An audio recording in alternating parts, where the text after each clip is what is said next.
अस्सलाम वालेकुम दोस्तों, आप देख रहे हैं एम आर स्पोर्ट्स। दोस्तों, गुज़श्ता 2-3 दिन से जब से पाकिस्तान क्रिकेट बोर्ड की तरफ से टीम के अंदर और मैनेजमेंट के अंदर तब्दीलियों का फ़ैसला लिया गया है, तो उस वक्त से ही ख़बरें इस वक्त बहुत ज़्यादा मीडिया के ऊपर ज़ेर बहस हैं कि सरफराज अहमद को जो हेड कोच बनाया गया था, क्या ये अभी भी हेड कोच मुकर्रर हैं या इनकी जगह पे यूनुस खान का नाम सामने आ रहा था कि यूनुस खान को हेड कोच बना दिया गया है। और इसी तरह मोहम्मद हफीज़ का नाम भी सामने आया था। तो अब पाकिस्तान क्रिकेट बोर्ड ने कौन सी हैरानकुन तब्दीलियां टीम के अंदर की हैं, जिसके बाद अब जो कुछ क्रिकेटर्स हैं या तज्ज़ियाकार हैं ये हैरान हैं कि आखिर पाकिस्तान क्रिकेट बोर्ड अब करने क्या जा रहा है। आकिब जावेद की जानब से प्रेस कॉन्फ्रेंस की गई है। पीसीबी चेयरमैन मोहसिन नकवी ने भी कल जो है एक रेड कैंप का जो दौरा किया है, इस दौरे के दौरान भी इन्होंने मीडिया से कुछ गुफ्तगू की, कुछ अहम तरीन जो ऐलानात हैं वो किए गए हैं, जिसके बाद अब क्रिकेट की जो दुनिया है, पाकिस्तान क्रिकेट के जो शायकीन हैं ये हैरान परेशान हैं कि आखिर जो मोहसिन नकवी की तरफ से फ़ैसले लिए जा रहे हैं क्या ये फ़ैसले दुरुस्त हैं। इस हवाले से जो तज्ज़ियाकार हैं वो क्या कह रहे हैं, आज के इस वीडियो में इसी पर तफसील से बात करेंगे। आपसे गुजारिश है वीडियो को एंड तक लाजमी देखिएगा। अगर आप लोगों ने अभी तक हमारे इस यूट्यूब चैनल को सब्सक्राइब नहीं किया है तो सब्सक्राइब लाजमी कर दें, साथ में बेल आइकन को दबा दें ताकि हर नई आने वाली वीडियो आप तक आसानी से पहुंचते रहे। दोस्तों, सबसे पहले ज़रा बात कर लेते हैं जो पाकिस्तान की तरफ से पाकिस्तान क्रिकेट बोर्ड ने एशियन गेम्स के लिए एक जूनियर स्क्वाड का ऐलान किया है। इस स्क्वाड के ऊपर बहुत ज़्यादा तनकीद की जा रही थी। कहा जा रहा था कि जहां भारत ने अपने सीनियर तरीन और अहम तरीन खिलाड़ियों पर मुश्तमिल अपने 15 रुकनी स्क्वाड का ऐलान किया है, तो उसके मुतबादिल चूँकि हमारा भारत के साथ भी मुकाबला होना है, तो पाकिस्तान की तरफ से अपने इस स्क्वाड के अंदर किसी भी सीनियर खिलाड़ी को शामिल आखिर क्यों नहीं किया गया है। इस हवाले से दोस्तों, गुज़श्ता रोज़ आकिब जावेद की तरफ से जो है एक अहम तरीन प्रेस कॉन्फ्रेंस की गई है।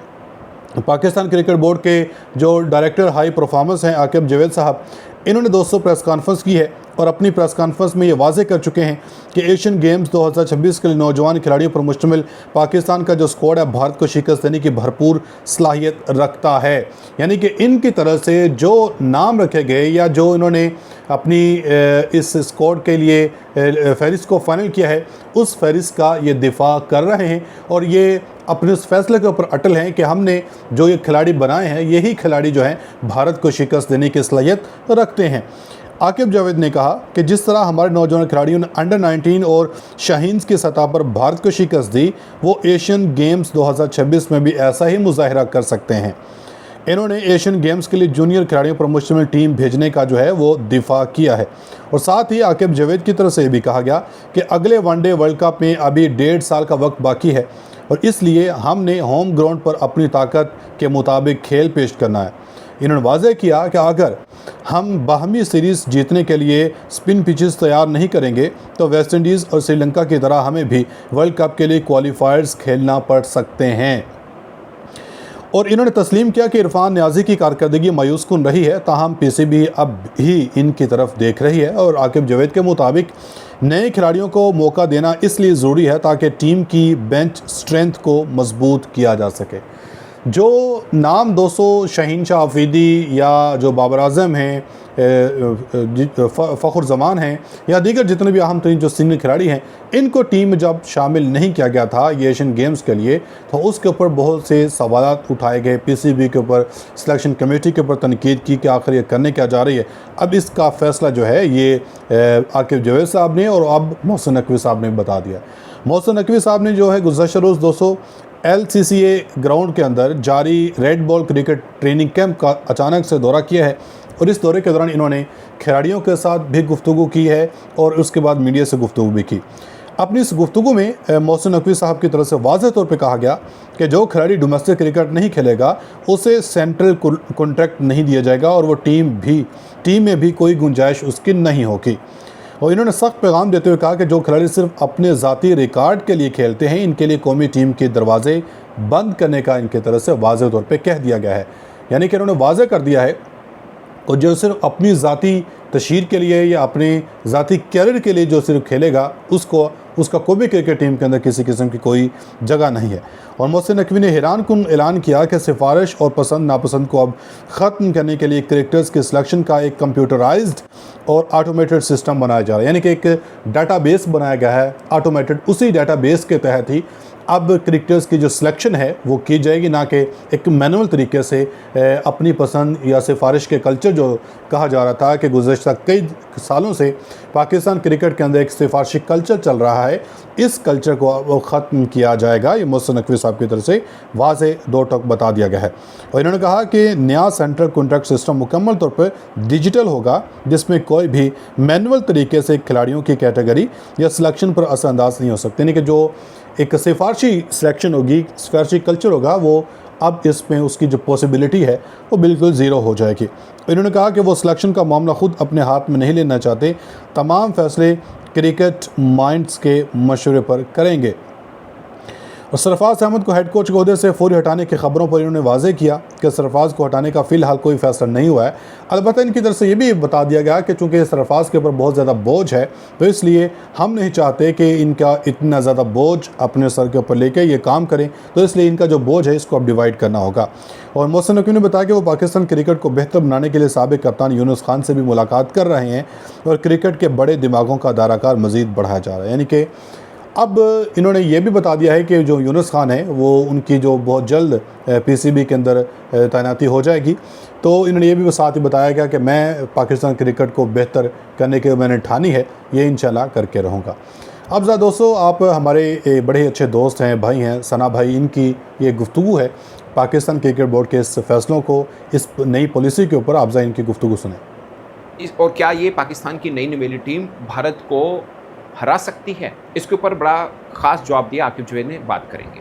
नंबर 2, वर्ल्ड कप हमने साउथ अफ्रीका में खेलना है, ये यहाँ पे स्पिन पिचेस क्यों बनाई हैं? और अब जब पाकिस्तान टीम का कैंप लगा हुआ है, उस कैंप के अंदर बकौल आकिब जुबैर के 6 मिलीमीटर ग्रास लगाई गई है ताकि हम इंग्लिश कंडीशन को कॉप अप कर सकें और वेस्ट इंडीज़ कंडीशन को कॉप अप कर सकें। वैसी भी पिचेस बनाई हैं, यानी जहाँ पे सीम बॉल अच्छा है, स्विंग होता है, वो पिचेस बनाई गई हैं अब जो कैंप लगा हुआ है, खासकर रेड बॉल का। इसके ऊपर भी हम बात करेंगे। कामरान गुलाम, इरफान नियाजी और वो नाम जिनके बारे में मैं और आप हम सब जिक्र कर रहे थे कि ये क्यों नहीं हैं पाकिस्तान के इस 49 कैंप का हिस्सा, उसके ऊपर भी उन्होंने जवाब दिया है। उसमें कामरान गुलाम के ऊपर उन्होंने कुछ ख़ास अल्फाज इस्तेमाल किए हैं जो बोलना बहुत ज़रूरी हैं। सो ये 2-3 बड़े इंपॉर्टेंट पॉइंट हैं जिनके ऊपर बात करेंगे।